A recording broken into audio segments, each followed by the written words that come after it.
Hey folks, just bought this laser engraver kit, which is easy to put together. Can do it in basically less than an hour, probably 30 minutes to screw everything together.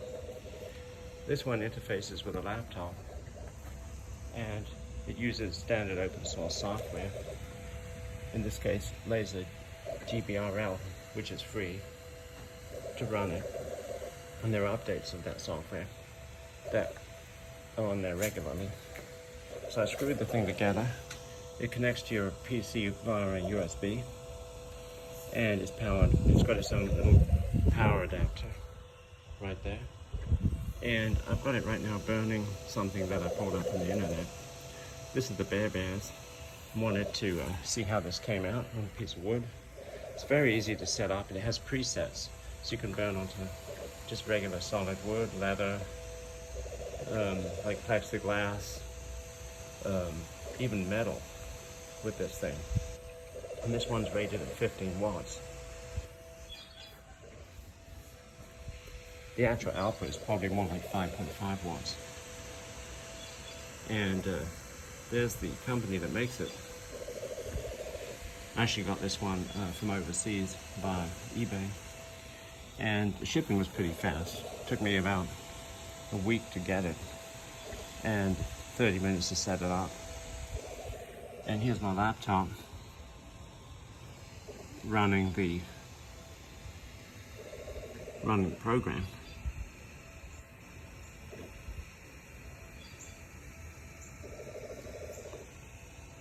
So basically, you can see it as it burns. Hang on, this thing's trying to update itself right in the middle of my burn.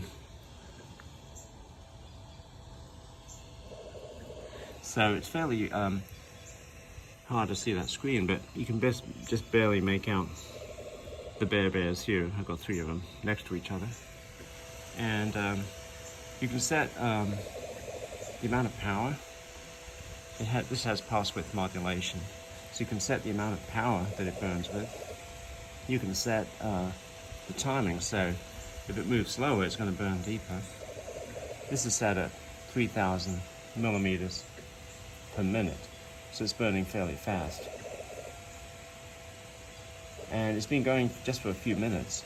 So we're going to come back and let's see what it looks like. But it's an initial burn. You know, the settings you can kind of change them manually too, to suit the material that you're using. And this unit also cuts wood, so you can cut like jigsaw puzzles, and you can cut out little pictures, little flowers out of thin wood. It will also cut other materials too. And obviously you're going to use much slower cutting time, so it's not going to be moving as fast. It's going to be moving more like 100 millimeters a minute instead of 3,000 millimeters per minute. I'm doing this outside because, as you can see, it makes a lot of smoke, and you've got to have laser glasses on when you do this, because there's enough reflected light to blind you. So I got these laser goggles, which are for a blue laser. We'll come back in a few minutes and see what it looks like. Okay, here's the end result. It automatically stops once the job is completed, and then you just have to disconnect it from the computer. There's an interface here to interface it with your computer. So here it is. Not bad for a first attempt. You could lacquer this and make a nice little, and frame it actually. But it came out pretty well, I think, just from a stock photo. Here's it after a bit of light sanding of the edges and sawing off the excess wood, so you can get it to fit pretty well. So there you go, a quick review of this laser engraver and cutter. So I think it works really well, and it's really a good introduction if you want to get into playing with one of these things.